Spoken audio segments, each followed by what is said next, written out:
It is a cold and wet morning somewhere in early autumn, 16 AD. Arminius and his fellow horsemen are hidden between the trees, looking over their fellow Cherusci warriors constructing a rampart. Many were exhausted, and frankly, none expected to fight this soon again. After the onslaught at Idistaviso, many prepared to flee deep into the woodlands to wait for the Romans to leave Germania. But Arminius roused his warriors to fight against Germanicus one more time. This time, he altered his strategy to fight on his terms. Then, in the distance, he saw Germanicus and his army move towards him. This was his final chance. He had to make it count. I want to thank Call of War for sponsoring this video. If you enjoy my videos with animated battles and detailed maps, you might enjoy the real-time grand strategy game Call of War. Available on both browser and mobile, Call of War is centered around the Second World War, where players build up cities, defend and expand their countries, manage resources, trade with others, and forge alliances in preparation for the ultimate confrontation. You can play with up to 100 real players per map. There is an incredible amount of content. Personally, as a map and strategy fan, I love the design of the maps and the fact you have to strategize depending on the different terrain types. Your movement and combat outcome is actually impacted by the type of terrain. It ensures a player is properly immersed and has to strategize a way to victory. Signing up and playing the game is entirely free. Visit the link in the description to receive 13,000 gold and 1 month of premium subscription for free. Try out Call of War today. Though Arminius' warriors suffered a pretty severe defeat at Idistaviso, they were fast to regroup. Arminius suffered several injuries during the previous battle. Initially, they wanted to flee into the woods and trek deeper into Germania's heartland, evading the Roman army until the campaigning season ran to an end. But Germanicus constructed a mound adorned with swords of their fallen brothers. The Romans considered the mound their trophy for their victory. Perceived as a brutal insult, this was one step too far for the warriors. The tribal chieftains agreed to wage battle against the Romans one last time. Arminius reasoned his previous defeats occurred because he fought the Romans on an open plain. In comparison, harassing Caecina at the Battle of Pontus Langi went well until his fellow chieftains decided to encircle the Roman camp on sturdy ground. The same happened at Idistaviso. Once again, they chose an area with solid ground to fight the Romans. The Romans had no trouble fending off the scattered, charging warriors thanks to their disciplined formation. Now, right after the Battle of Idistaviso, Arminius and his warriors marched along the river Weser to find a more suitable ground for fighting. After a 2-hour march downstream the Weser, they reached a plain around the river Aller and an accompanying swamp with dense forests around it. Arminius ordered his Cherusci and Angrivarian to construct a rampart. The warriors constructed a rampart, similarly to the trap which Varus's men in the Teutoburg forest ran into 7 years earlier. The construction forced any approaching army to take their chances traversing the swamp or climb the wall. His warriors stood by the constructed earthen wall while Arminius hid his cavalry in the nearby grove. If the Romans indeed decided to climb the wall, his cavalry was in perfect position to flank the struggling infantry. If they were to traverse the swamp, they would be even easier pickings. Arminius forgot to take one aspect of his plan into account. After his victory at Idistaviso, Germanicus ordered several scouts to trail the retreating Cherusci. These men now lay at a safe distance, closely monitoring Arminius' actions. When they saw what he was up to, sending his cavalry into the woods and constructing the rampart, the scouts sent word to Germanicus. The commander understood these were no actions of fleeing men. They wanted to meet him in battle another time. He did not mind the chance of doubling his victories in the campaign. As he arrived at the location, he was ready to execute his hastily thought-out battle plan. To Caius Tubero, his chief officer, he assigned the cavalry and the plain. His infantry he drew up so that part might advance on the level ground into the forest and part clamber up the earthwork, which confronted them. He charged himself with what was the especially difficult operation, leaving the rest to his officers. Germanicus lined up his army with archers in the front. Behind them stood 3 legions with Germanicus and his Praetorian Guard on the right flank. Another legion guarded the rear of Germanicus. Behind them stood 2 units of cavalry. Far behind stood the reserves, 4 more legions and auxiliaries. They stood with their backs to the river and the swamp to their left. Germanicus wanted to divide his forces. The main part of his army was to attack the defensive wall, while he led a charge, circumventing the fighting. A few volleys of arrows did not put a significant dent in the Germanic lines. The infantry charged forward, to the wall. The Germanic warriors pestered them with missiles and rocks as they tried to scale it. The infantry was already taking significant casualties. Germanicus ordered their temporary withdrawal and his slingers and archers forward.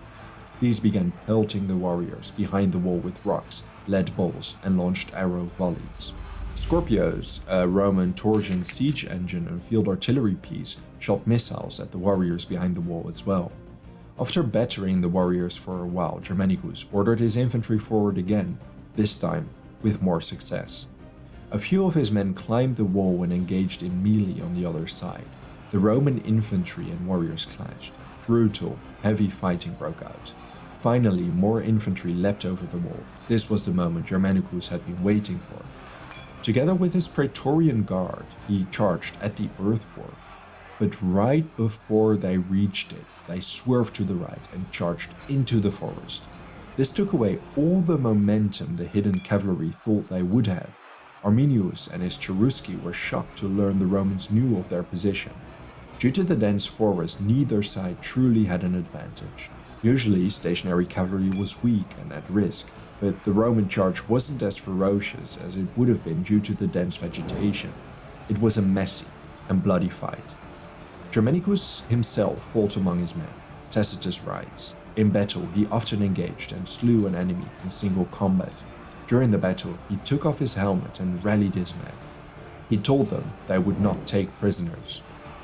Despite the Roman cavalry performing subpar because of the difficult terrain, seeing their commander fight on re-energized the Romans.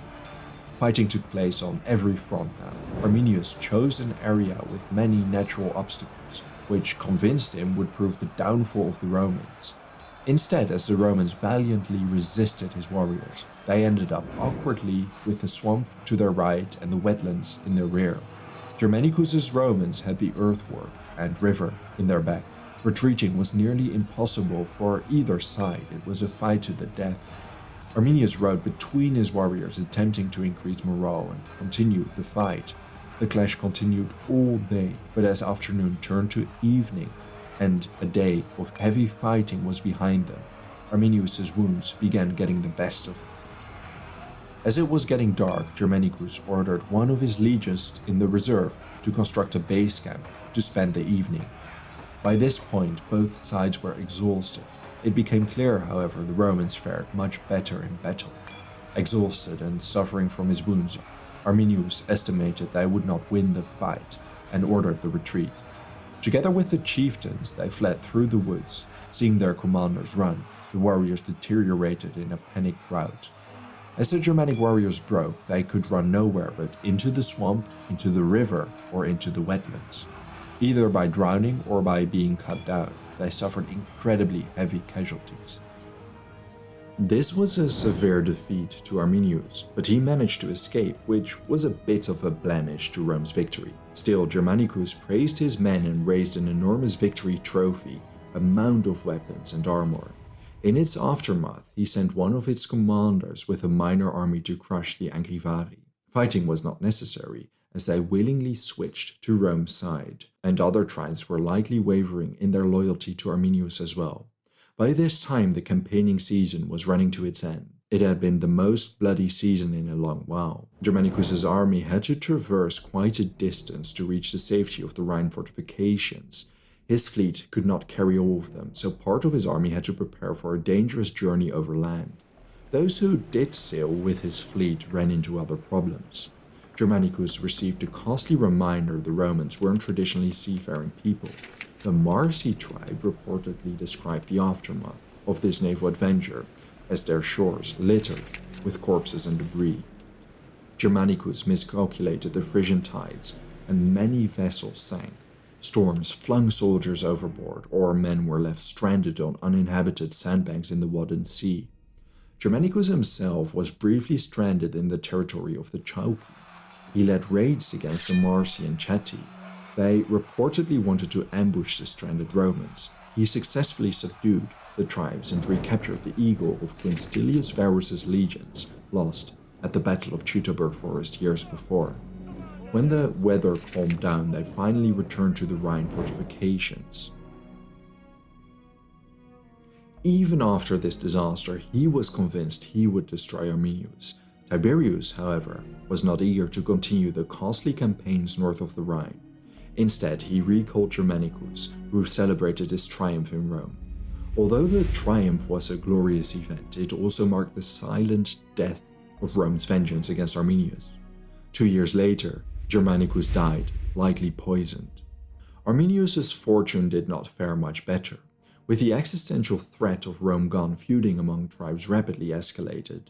Before too long, war broke out between Arminius's Cherusci and the Marcomanni, led by their king Marbod. But when the Chatti chieftain sent a letter to Tiberius promising him to defeat Arminius for a rich reward, Tiberius refused, stating, "Rome is revenged on her enemies in the open by military force, not in the darkness by treason." Arminius ended up defeating Marbod. However, instead of solidifying his position, it resulted in an internal power struggle between him and other chieftains, like his uncle. In 21 AD, his own men murdered the 37-year-old Arminius. They felt he was becoming too powerful, which his ambitions to become king of all tribes likely affirmed. Tacitus remembers him, undoubtedly the liberator of Germany, a man who, not in his infancy as captains and kings before him, but in the high noon of its sovereignty, threw down the challenge to the Roman nation, in battle with ambiguous results, in war without defeat. He completed 37 years of life, 12 of power, and to this day is sung in tribal lays. 26 years after Arminius' death, the constant warfare among the tribes led to the Cherusci to request the Roman Emperor Claudius to become their king. In a fascinating course of events confirming my belief that history is often more exciting than any good novel, Claudius sent Flavus' son to be their king. This man, Italicus, was born to Arminius' brother, who continued serving Rome loyally after his brother's defection and rebellion. Thank you for watching this video. If there's a topic or event you would like to know more about, let me know your thoughts in a comment. I would also really like to thank all my patrons and channel members for their generous support. If you enjoy House of History and want to support my work, consider joining me on Patreon. For just $1 a month, you already gain access to exclusive Patreon videos and early access to my videos. Don't forget to subscribe. See you next time. Thanks to Call of War for sponsoring this video. Visit the link in the description for 13,000 gold and 1 month of premium subscription for free. The offer is only available for 30 days. Try out Call of War today.